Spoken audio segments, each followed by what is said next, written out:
6월 초순인데요. 앞에 보이는 이 나무, 여기 좀 군락으로 있죠. 자, 이 나무 가까이 가볼까요?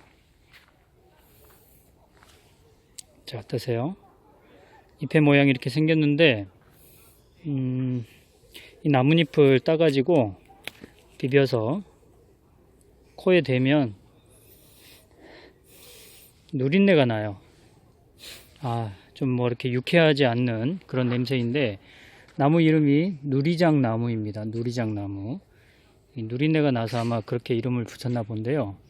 이 누리장나무의 가지, 자, 이 가지가 약이에요.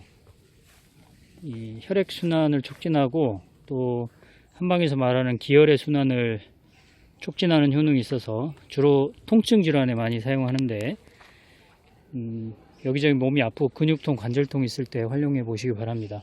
이 누리장나무의 잎이 연하기 때문에 예전에는 화장지가 없을 때는 밑 닦는 용도로 사용했다고 합니다. 누리장나무는 우리 주변에서 너무 흔하게 볼 수 있는 나무라서 이름은 모른다 하더라도 산행을 하시는 분들이라면은 뭐 못 볼 수가 없는 그런 나무입니다. 자, 우리한테 주는 유익이 참 많은데요. 일단은 이제 봄에 새순이 올라왔을 때 나물로 먹을 수가 있습니다. 앞선 동영상에서 누린내가 나기 때문에 누리장나무라고 했는데, 일단 우려내서 물로 이제 데친 다음에 우려내서 먹으면 뭐 맛이 나쁘지는 않거든요. 어떻게 보면 구수한 냄새가 나기 때문에 먹는데 지장이 없습니다. 그래서 올 봄에는 새순을 나물로 한번 드셔보시기 바라고요. 그리고 약으로 사용하는 부위가 일단은 잎과 줄기인데요. 일단은 그 논문을 제가 하나 봤거든요. 일단 논문을 하나 살펴보면 뚜렷하게 이 연구된 것 중에 하나가 고혈압입니다. 누리장 나무의 이 특정 성분이 이 고혈압을 낮춘다는 연구들이 꽤 많이 나와 있는데, 이 안지오텐신이라는 게 있거든요. 이게 혈관을 수축하는 건데, 혈관을 수축하는 성분이죠. 근데 이 물질을 억제한다. 그래서 이 혈압을 떨어뜨린다. 이런 연구 결과가 있습니다. 그래서 제가 다른 책들을 많이 좀 찾아봤는데요. 잎을 사용하는 경우에 가장 중요한 건, 여러분들이 아셔야 될 가장 중요한 것은 꽃이 피기 전에 잎을 따셔야 됩니다. 그래야 효과가 좋고요. 첫 번째는 개화 전에 잎을 따서 약으로 사용한다. 그리고 두 번째 중요한 사실은, 보통 우리가 약을 사용할 때는 달여서 드시잖아요. 그런데 이 누리장나무 잎을 고혈압에 사용할 때는 달이면은 달일수록 효과가 떨어집니다. 그래서 아예 말려서 분말로 드시거나 이거를 뭐 어떤 환 형태로 만들어서 드시는 것을 권합니다. 이게 가장 중요합니다. 개화 전에 채취해서 말린 다음에 분말로 드시거나 환으로 드신다. 이게 가장 중요합니다. 자, 누리장나무는 혈압을 떨어뜨리는 효과 외에 전통적으로 각종 통증에 사용했거든요.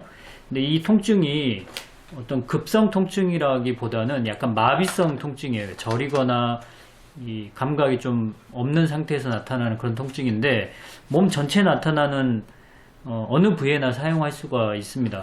얼마 전에 제가 어떤 분이 약을 지으러 오셨는데 이런 얘기를 하시더라고요. 자기가 누구의 권유로 이 누리장나무의 줄기를 이렇게 달여서 먹었는데 뭐 이 하체 부위가 아픈 게 많이 완화됐더라, 이런 얘기를 하더라고요. 그래서 사실 저 같은 전문가들은 이런 얘기를 들으면 좀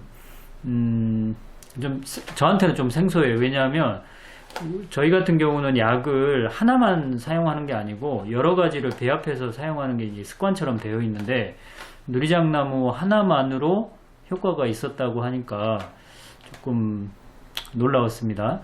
어쨌든 여러분, 이 누리장나무는 주변에 정말 낮은 산에 가서도 많이 있는 나무라서 잘 활용하시기 바라고요.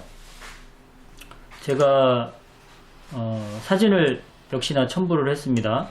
꽃이 피었을 때 사진과 그 다음에 열매 사진인데, 열매가 참 예쁘거든요. 그래서 이것 때문에 정원수로 많이 심습니다. 꽃도 예쁘고 열매도 예쁘고 또 얘가 약간 그 둥그스름하게 키울 수 있는 나무라서 그렇게 키우는 것이죠. 정원수로. 자, 오늘 배우신 누리장나무 잘 활용하시고요. 산행 갈 때 안 만날 수가 없다고 그랬죠. 그래서 만나면은 강의 기억하시면서 약초 배우는 재미를 계속 얻어 가시기 바랍니다.